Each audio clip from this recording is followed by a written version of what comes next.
شوق نہیں ہے، ہم آپ کے ہی بیچ کے ہیں اور اللہ کا شکر ہے کہ ہماری گفتگو سال میں 1-2 مرتبہ ہو ہی جاتی ہے، لیکن ہم مخدوم محترم جناب مولانا عبدالرزاق صاحب کا بے حد احسان مند ہے کہ آپ نے ایک ایسا کام کیا جو کام کسی زمانے میں نبی کریم صلی اللہ علیہ وسلم نے فرمایا تھا۔ آپ کو تاریخ یاد ہونی چاہیے کہ سن 5 نبوی میں مکہ مکرمہ کے اندر سب سے پہلے اسلامی مدرسہ کا قیام وجود میں آیا تھا۔ سب سے پہلا مدرسہ کہاں بنا تھا؟ مکہ میں بنا تھا، اور اس مدرسے کا نام تھا دار ارقم۔ حضرت ارقم ابن ابی ارقم المخزومی رضی اللہ عنہ کے گھر میں ایک ایسے مدرسے کا قیام نبی کریم صلی اللہ علیہ وسلم کے ہاتھوں آیا تھا جس کی تاریخ آپ پڑھیں گے تو اس مدرسے کے ناظم تعلیمات آپ نبی کریم صلی اللہ علیہ وسلم خود ہی تھے۔ تو اس سنت کی پیروی اگر آج مولانا عبدالرزاق صاحب دامت برکاتہم العالیہ نے کی ہے تو پورے گاؤں کا ان کا احسان مند ہونا چاہیے کہ آپ نے ایک سنت نبوی کی ترویج میں حصہ لے کر ہمیں شریک کیا، اور مجھے امید ہے کہ انشاءاللہ یہ ذریعہ بنے گا ہماری آخرت کا، اور یہ ذریعہ بنے گا ہماری آخرت کی سرٹیفکیٹ کا۔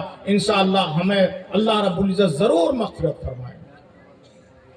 میرے دوستو، جب نبی کریم صلی اللہ علیہ وسلم مکی زندگی سے ہجرت کر کے مدینہ آئے تھے تو وہاں پر بھی مدرسے کا قیام آیا تھا، لیکن مکہ میں جو دار ارقم بنایا گیا تھا اس میں چھپ چھپ کر کے ابتدائی اسلام کے زمانے میں، جب تک حضرت عمر رضی اللہ تعالیٰ عنہ اسلام نہیں لائے تھے اس زمانے تک روایت میں مختلف روایت ہے۔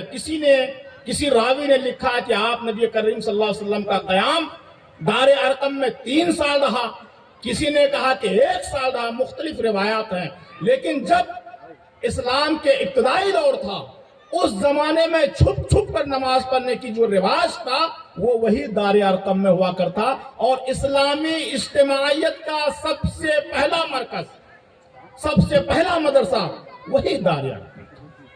اور تاریخ آپ نے پڑھی ہوگی، جب نبی کریم صلی اللہ علیہ وسلم کے اوپر میں حالات آئے ہیں اس دین کی ترویج و اشاعت کے لیے، جب آپ نے قربانیاں پیش کی ہیں، ایک ایسا دور آیا، ایک ایسا زمانہ آیا کہ آپ کو مکہ سے ہجرت کر کے مدینہ آنا۔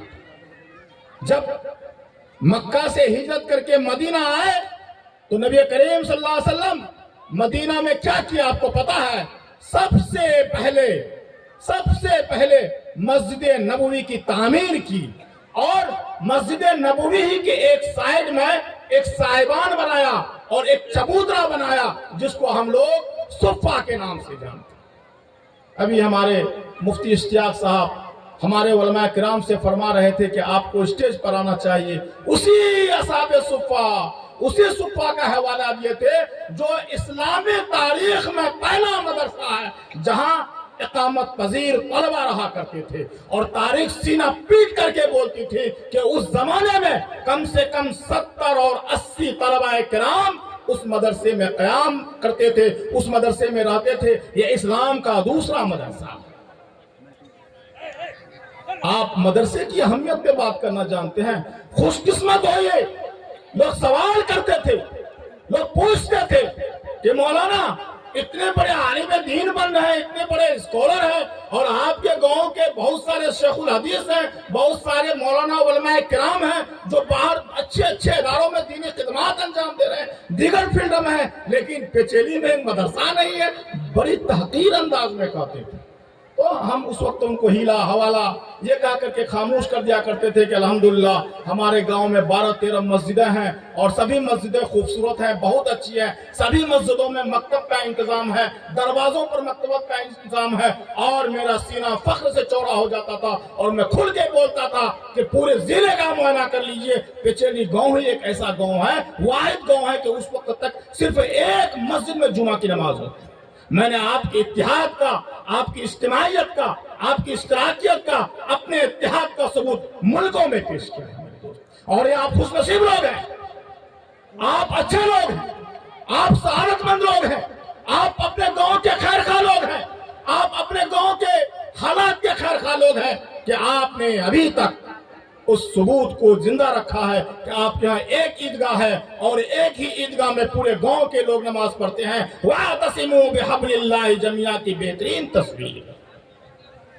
یہ کوئی کمی کی خوشی کی بات نہیں ہے کہ ایک عیدگاہ میں اگر ہم لوگ عیدین کی نماز پڑھتے ہیں تو کوئی چھوٹی موٹی بات نہیں ہے۔ یقیناً ہمارا مزاج صالح ہے، ہمارا دماغ نیک ہے کہ ہم نیک کام کے طرف کر رہے ہیں، کوئی اختلاف نہیں، کوئی انتشار نہیں، کسی سے کوئی عداوت نہیں، کوئی بیر نہیں، ہم ایسا کام کر رہے ہیں۔ تو میرے دوستو، اللہ رب العزت جزائے خیر دے حضرت مولانا عبدالرزاق صاحب کو، ان کی ٹیم کو اور اس مدرسہ کے اراکین کو جنہوں نے یہ بہترین پیغام دیا ہے، اور اللہ سے دعا کریں کہ اللہ رب العزت اس ادارے کے ذریعہ سے دور دراز تک ان کے خدمات کو انجام دیں اور بہتر کام یہ کرتے ہیں۔ آپ کو معلوم ہونا چاہیے حضرت عبداللہ بن عباس نبی کریم صلی اللہ علیہ وسلم کے چچیرا بھائی ہیں، ہمیں زیادہ اس کو بولتے ہیں چچیرا بھائی ہیں۔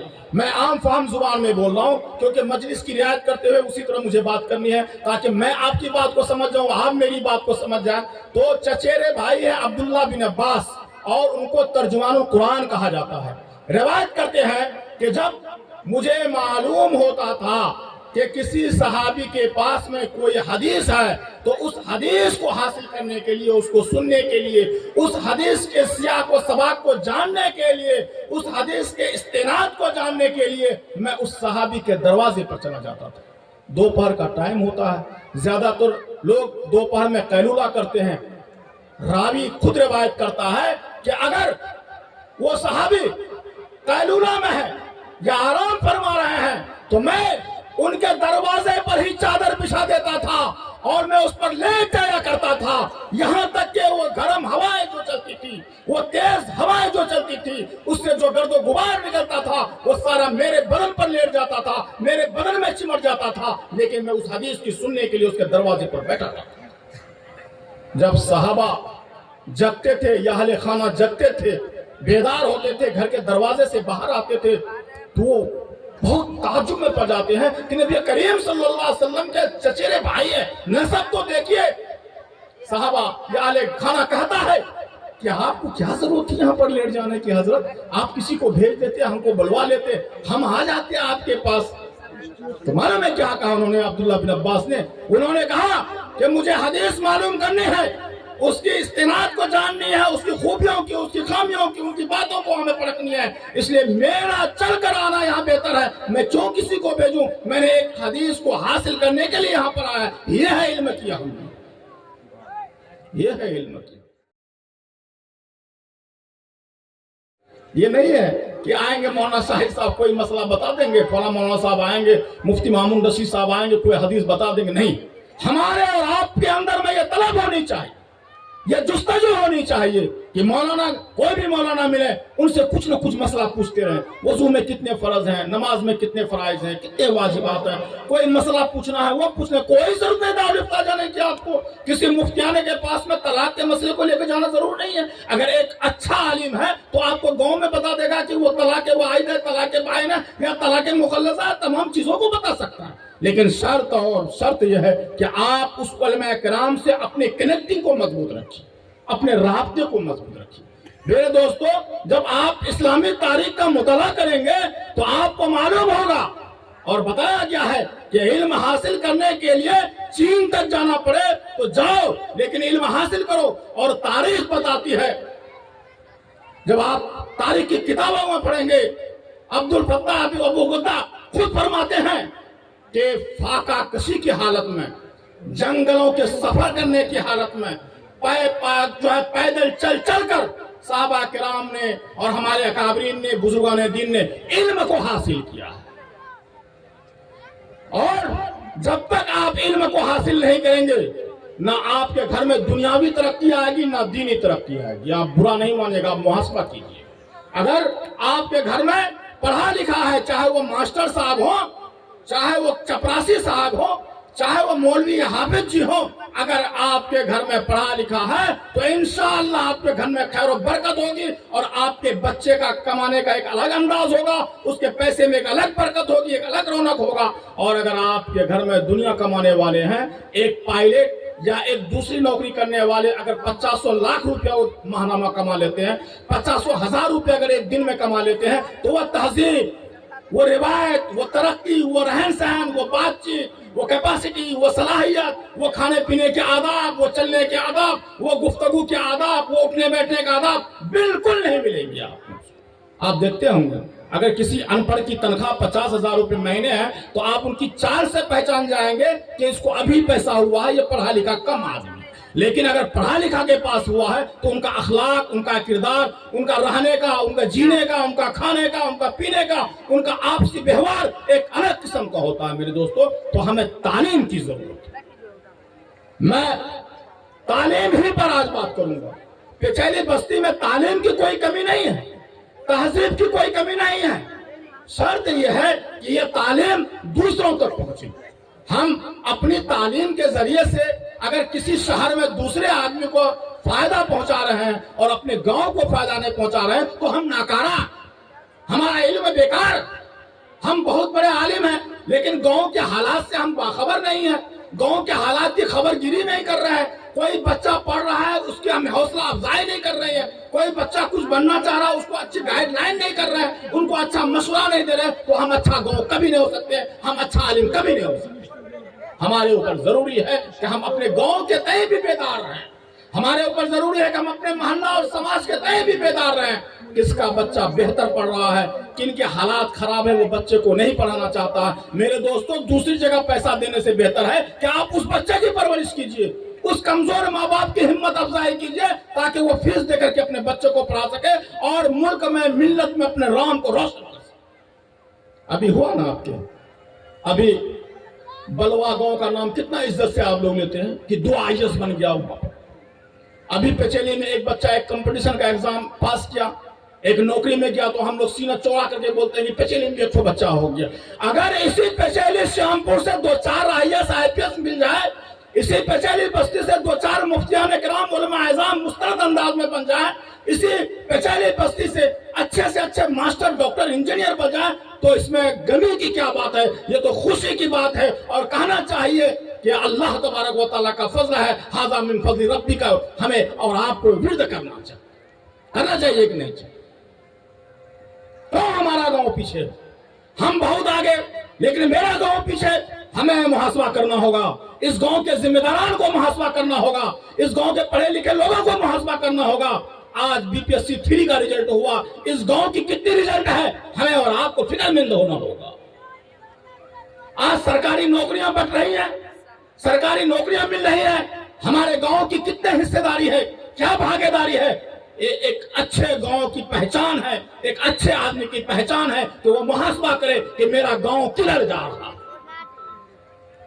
میرے ایک ایگزام میں ابھی کچھ دنوں قبل پلاسی کے سیول جو ہے یہاں کے BDO دونوں کسی آفیسر کے عہدے پر مقرر تھے، وہ آئے تو پہلے ہی ہم لوگ کو لسٹ مل جاتا ہے کہ آپ کے ایگزام میں فلاں جگہ سے فلاں آفیسر آ رہے ہیں۔ اتفاق سے میں اس ایگزام کا CS تھا، جب وہ آئے تو الیکس کیا ان سے جو بھی ہوا بات چیت ہوئی، وہ رہے پورے دن۔ ہم نے آخر ٹائم میں 3-3:30 بجے پوچھا، سر آپ تو پلاسی کے BDO صاحب ہیں اور آپ CO صاحب ہیں، تو یہ بتائیے کہ پلاسی کا سب سے اچھا گاؤں کون ہے؟ میں نے یوں ہی پوچھا تھا، ان کو نہیں پتا تھا کہ میرا گھر بھی پلاسی پرکھنڈ نہیں میں آتا ہے۔ تو بولنے لگے کہ اچھا تو نہیں بتا سکتے ہیں، برا ضرور بتا سکتے ہیں۔ بولے اچھے کی ضمانت نہیں دے پائیں گے، برے کی ضمانت دیں گے۔ بتائیے سر، کھل کے بول رہا ہوں منچ سے، آپ پوچھے گا BDO صاحب سے جا کر، منچ سے بول رہا ہوں، CO صاحب سے پوچھے گا، موجود ہے دونوں ابھی، اور دونوں نوجوان۔ انہوں نے کہا کہ میں اچھائی کی سرٹیفکیٹ تو نہیں دے سکتا ہوں، لیکن میرے 2100 پنچایت میں سب سے گھٹیا گاؤں پچیلی ہے۔ تب میں نے اس سے کہا کیوں سر؟ میرا بھی رونگٹا کھڑا ہو گیا، کیوں گھٹیا ہے سر؟ ہمارے لوگ اتنے پڑھے لکھے، اتنے اچھے لوگ۔ تو انہوں نے بتایا کہ لوگ خراب نہیں ہیں، راستہ خراب ہے، آنے جانے کا کہیں سے کوئی راستہ نہیں ہے، اس لیے وہ خراب۔ تو میرے دوستو، ہم ایک اچھے گاؤں کے باشندہ اسی وقت ہو سکتے ہیں جب میرا راستہ بھی اچھا ہو، کوئی ضروری نہیں ہے کہ اس راستے کو مکھیا صاف کرے گا, ممبر صاف کرے گا, یا ضلع پریشد یا M L A M P صاف کرے گا. ہم اگر بڑھیا گاؤں کے رہنے والے لوگ ہیں, اگر ہم پڑھے لکھے لوگ, شکشت لوگ ہیں, تو ہم اپنے راستہ کی صفائی اپنے ہاتھوں سے کریں گے, تبھی ہم اس گاؤں کے اچھے باشندہ ہو سکتے. ہم انتظار نہیں کریں گے کہ مکھیا جی کو خبر ہوگی یا ضلع پریشد کو خبر ہوگی وہ کریں گے. نہیں, وہ میرا راستہ ہے.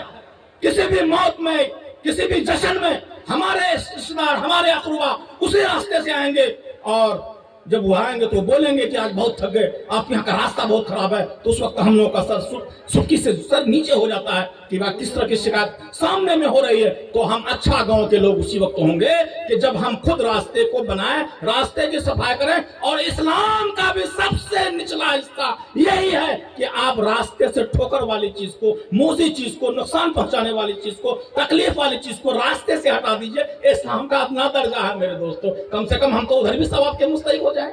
ہوں گے یا نہیں ہوں گے؟ تو ذہن سے ان چیزوں کو نکالیے. آپ اپنے کام کو یا آپ اپنی خوبی کو یا اپنی خامی کو دوسروں پر پھینکنے کی عادت مت ڈالیے. ہم آپ کے گاؤں کے ہیں, آپ ہی کے گود میں کھیلے ہوئے ہوں گے. بہتوں یہاں پر موجود ہوگا جنہوں نے کھلایا پلایا اور پاس پوس کر کے اتنا بڑا کہ بہت سارے لوگ ہوں گے. سبھی لوگوں کا احسان ہے میرے سر پر. لیکن آج کل سے ہی آپ شاہد عادل سن رہے ہیں. کچھ نہیں ہے. میری کیا ذات ہے سر, میری کیا اوقات ہے, میں کس حسب نسب کا آدمی ہوں آپ لوگ نہیں جانتے ہیں. یہ گاؤں نہیں جانتا میں کس کا بیٹا ہوں اور کتنا بڑا گھر کا بیٹا ہوں, یا کس مزدور کا, کس غریب کا بیٹا ہوں. لوگ نہیں جانتے, یقیناً جانتے ہیں. اگر آج عزت ہو رہی ہے, اگر لوگ نام لے رہے ہیں, تو میرے باپ دادا حسب نسب پچھلی شامپور کو دیکھ کر کے نہیں, وہی علم کو دیکھ کر کے لوگ قدر کر رہے ہیں.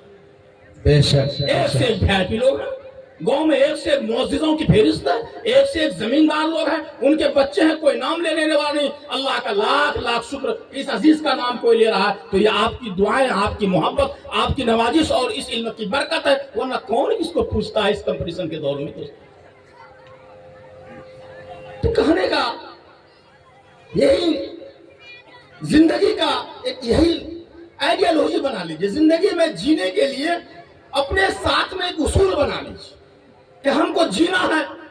اور حدیث میں بھی کہا گیا ہے کہ آپ جب تک دوسرے کو نفع نہیں پہنچائیں گے, آپ جب تک دوسرے کو فائدہ نہیں پہنچائیں گے, تو آپ اچھے نہیں ہو سکتے ہیں. خیر امت ہونے کے لیے, اچھا انسان ہونے کے لیے ایک دوسرے کو فائدہ پہنچانا کہا گیا اس میں اسلام. اور اسلام کیسا مذہب ہے جس کے ہم ماننے والے ہیں؟ وہ کیسا مذہب ہے؟ وہ تسلیم کرنے والا ہے کہ اللہ ایک ہے, نبی کریم صلی اللہ علیہ وسلم ان کے رسول ہیں. آپ نبی کریم صلی اللہ علیہ وسلم آخری رسول ہے. آپ کے بعد کسی نبی کا آنا یہاں پر کوئی گنجائش نہیں ہے. نبی کا دور, نبوت کا دروازہ سب بند ہو چکا ہے. جو بھی ہیں اس کے اصل وارثین یہی علماء ربانیین ہیں, جو ان کی باتوں کو, اللہ کی باتوں کو لوگوں تک پہنچائیں گے اور لوگ اس پر عمل کریں گے. اور یہ سلسلہ چلتا آ رہا ہے اور انشاءاللہ تا قیامت چلتا رہے. کوئی بال بیکار نہیں کر سکتا. بولتے ہیں نا کہ فلاں جگہ یہ ہو گیا, فلسطین کے مسلمان کو مار دیا گیا, یوگوسلاویا کے مسلمان کو مار دیا گیا, اسپین کو ختم کر دیا گیا, فرانس کے مسلمانوں کو ختم کر دیا گیا. ارے کوئی نہیں مٹا سکتا ہے. جب تک اسلام زندہ ہے, اسلام کو کوئی نہیں مٹا سکتا ہے. شرط یہ ہے کہ ہم اور آپ اپنے آپ کو پکا مومن بنا لیں.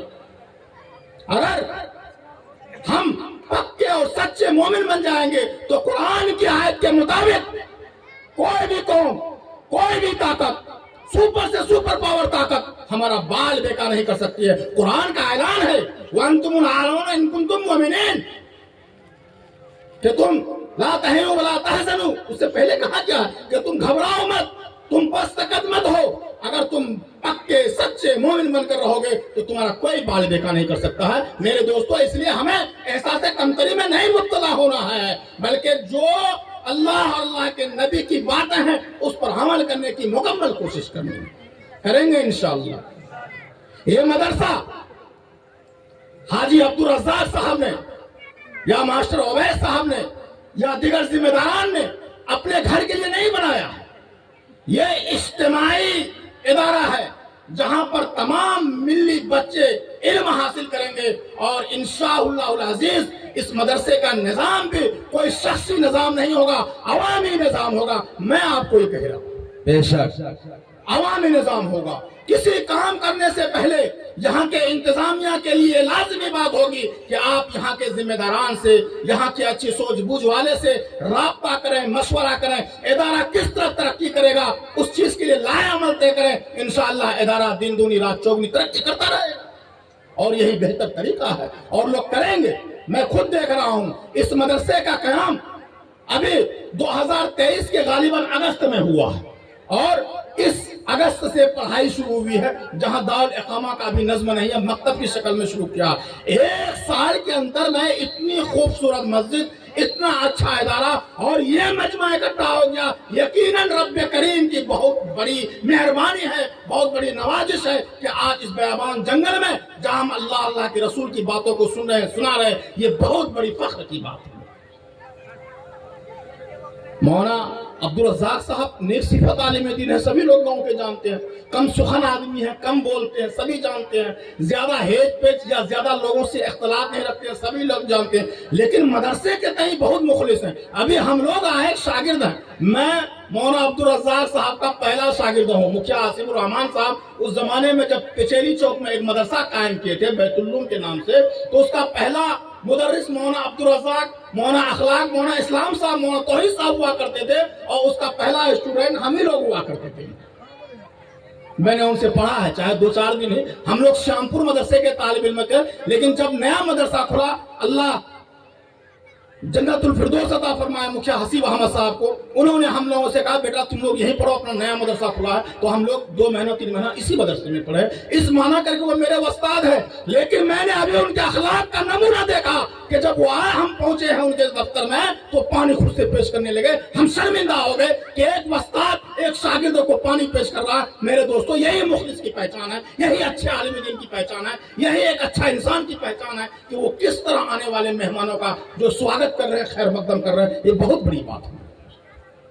تو ادارہ قائم ہوا ہے، ادارے کے نسبت سے خیر و برکت جانی چاہیے. سن لو میرے نوجوانوں، آپ چاہے باہر میں ہو، بدیش میں ہو، کہیں بھی ہو، اس ادارے کے نام پر جب بھی آپ سے تعاون مانگا جائے، چاہے مالی تعاون ہو، چاہے جانی تعاون ہو، چاہے ہمدردی والی تعاون ہو، کوئی قسم کی تعاون ہو، آپ کو سینہ چوڑا کر لینا ہے فخر سے کہ میرے گاؤں میں مدرسے کا قیام ہوا ہے. انشاءاللہ بھرپور مدد کریں گے. صرف پیسے سے مدد نہیں کرنا ہے، مدرسے میں گاؤں کے بچوں کو بھیج کر بھی مدرسے کا مدد کرنا ہے. مدرسے میں علم کے ساتھ ساتھ تربیت پر بھی دھیان دینا ہے. اس مدرسے کا قیام جہاں اس گاؤں کی تعلیم کے فروغ کے لیے ہے، وہیں اس گاؤں کے تربیت اور تمدن کے لیے بھی ہے. یہاں کے اساتذہ، یہاں کے بچے، یہاں کے منتظمین خیال رکھیں گے کہ میرے گاؤں میں کون سی برائی جنم لے رہی ہے، میرے گاؤں میں کون سے جراثیم پنپ رہے ہیں، میرے گاؤں میں کون سی پریشانیاں آ رہی ہیں. ان کو سوچنا ہوگا. اگر نہیں سوچیں گے تو مدرسے کا قیام مطلب نہیں. مدرسہ موجود ہے، اگر اس کے آس پاس میں کوریسے کا بوتل مل جائے، مدرسہ موجود ہے، اس کے آس پاس میں منشیات کی کوئی چیزیں مل جائے، مدرسہ موجود ہے، اس کے آس پاس میں چور چلروں کی کوئی ٹولی مل جائے، مدرسہ موجود ہے، اس کے آس پاس میں کوئی زناکاری، بدکاری، بدعنوانی ہو جائے، میرے دوستو اس مدرسے کے اوپر بھی نحوست، اس سماج پر بھی نحوست اور اس ذمہ داران پر بھی نحوست ہوگی. اس لیے ادارہ سے محبت کی مطلب یہ ہے کہ اس کی تہذیبی، تمدنی، تربیتی، تعلیمی تمام پیغامات کو ہم لوگ انشاءاللہ کیا کریں گے؟ عام کریں گے. تبھی نہ ہمارا ماحول سدھرے گا. میرا گاؤں دوسرے گاؤں کے بنسبت بہت اچھا ہے. میں نے گاؤں کا مطالعہ کیا ہے، میں نے ایک ایک گاؤں میں گھوم کر کے اپنا دیکھا ہے کہ چلی بستی کی ریکھ رکھاؤ گرچہ اتنی اچھی شاہانہ انداز کے روڈ نہیں ہے، لیکن یہاں کے لوگوں کے جو جذبات ہیں میں ان کی قدر کرتا ہوں. یہاں کے لوگوں کے جو حالات ہیں، جو اخلاقی کردار ہے، بچوں کے جو اخلاقی کردار ہے، میں اللہ کا شکریہ ادا کرتا ہوں کہ اللہ رب العزت نے میرے گاؤں، میرے سماج، میرے محلے میں آج بھی دین کو باقی رکھا. ابھی ناظم جلسہ صاحب آپ کے بیچ میں فرما رہے تھے کہ سانسد محترم جناب سرفراز عالم صاحب کی تشریف آوری پر میں آپ کا شکر گزار ہوں کہ آپ نے ان کو بلایا. گاؤں میں بلا کر کے گاؤں کے حالات سے آپ نے واقف کرایا. آپ کا شکریہ. اور وہ آئے، ان کا بھی شکریہ. اے مسلمانوں، سیاست سے دور مت ہو جانا. اسلام سیاست سے دوری نہیں کہنے کہتا ہے، اسلام یہ نہیں کہتا ہے کہ تم مکھیا MLA MP ممبر یہ سب کچھ نہیں بنو، ایسا اسلام کا کوئی درس نہیں ہے۔ اسلام تو کہتا ہے کہ تم سچا رہبر بنو، اسلام تو کہتا ہے تم صادق رہبر بنو، اسلام تو کہتا ہے تم سچا پکا مکھیا ممبر تمام چیزیں بنو، وہ تو نعمت ہے اللہ تعالیٰ۔ آپ نے دیکھا ہے، آپ کی آنکھیں سب کی زندہ ہیں، آپ جب نیتا کی مجلس میں جاتے ہیں، ان کے جنازے میں جاتے ہیں، اس کی بھیڑ کو دیکھتے ہیں، نیتا کی بھیڑ کو، نیتا برا ہی نہیں ہوتا ہے، اس کے اندر میں ایک اچھا دل بھی ہوتا ہے، وہ انسانوں کی مدد بھی کرتا ہے، خیر خواہ بھی ہوتا ہے، چاہے کوئی نیتا ہو، جہاں اگر ایک طرف برائی ہے تو ایک طرف اچھائی بھی ہے، اور وہ اچھا کام کرتا ہے۔ اور آپ نے دیکھا ہوگا کہ جہاں بھی آپ اس طرح کے جنازے میں جائیں گے، ایک ازدحامی شکل ہوتی ہے، جو ہوتی ہے کبھی غور کیا، صرف نماز پڑھ لینا، روزہ رکھ لینا، زکات دے دینا، یہی نہیں ہے، یہ تو حقوق اللہ ہے۔ اللہ تبارک و تعالیٰ جب چاہیں گے آپ کو معاف کر دیں گے، جب چاہیں گے آپ کی گرفت کر لیں گے، لیکن ایک حقوق العباد ہے، ایک حقوق الناس ہے۔ اگر آپ کسی کے آڑ چھانٹ رہے ہیں اپنے کھیت کے بغل میں، اگر آپ کسی کی زمین پر کانٹا ڈال رہے ہیں، کسی چلنے والے کو دشواری پہنچا رہے ہیں، اگر آپ کسی کی حق تلفی کر رہے ہیں، اگر آپ کے گھر میں ایک بھائی بوکا بونا للہ ہے، اس کی حق مار رہے ہیں، اگر آپ اپنے اولاد کے ساتھ میں جو اولاد کم پیسہ کماتی ہے، اس کو خیریت نہیں، اس کی خیریت نہیں پوچھتے ہیں، اس کو عزت کی نگاہ سے نہیں دیکھتے ہیں، وہ حقوق الناس ہے، آپ کی بخشش نہیں ہوگی۔ آپ کیا سمجھتے ہیں کہ دبئی سے بیٹا پیسہ کما کر کے بہت دیتا ہے تو وہ بہت پیارا اور لاڈلا ہے، اور جو بیچارہ یہاں مزدوری 200-300 ٹکا کماتا ہے تو وہ کچھ نہیں ہے؟ آپ اس کی خوب مدد سرائی کرتے ہیں، عزت افزائی کرتے ہیں، اور ایک بیٹے کو آپ اگنور کرتے جاتے ہیں اور اس کو اچھی نگاہ سے نہیں دیکھتے ہیں۔ آپ کیا چاہتے ہیں کہ آپ کا بیڑا پار ہو جائے گا؟ نہیں دوستو، اولاد آپ کی ہے، بھائی آپ کا ہے، فرد آپ کا ہے، آپ کو انصاف، اعتدال، حق کے ساتھ اس کے سامنے اپنا معاملہ کو پیش کرنا ہوگا، تبھی کامیاب ہو سکتے ہیں۔ کریں گے انشاءاللہ۔ صرف اور صرف ہم لوگ تعلیم کے اوپر ہی میں اور اس مدرسے کے اوپر ہی میں نہیں، تربیتی نظام کو بہتر کرنا ہے۔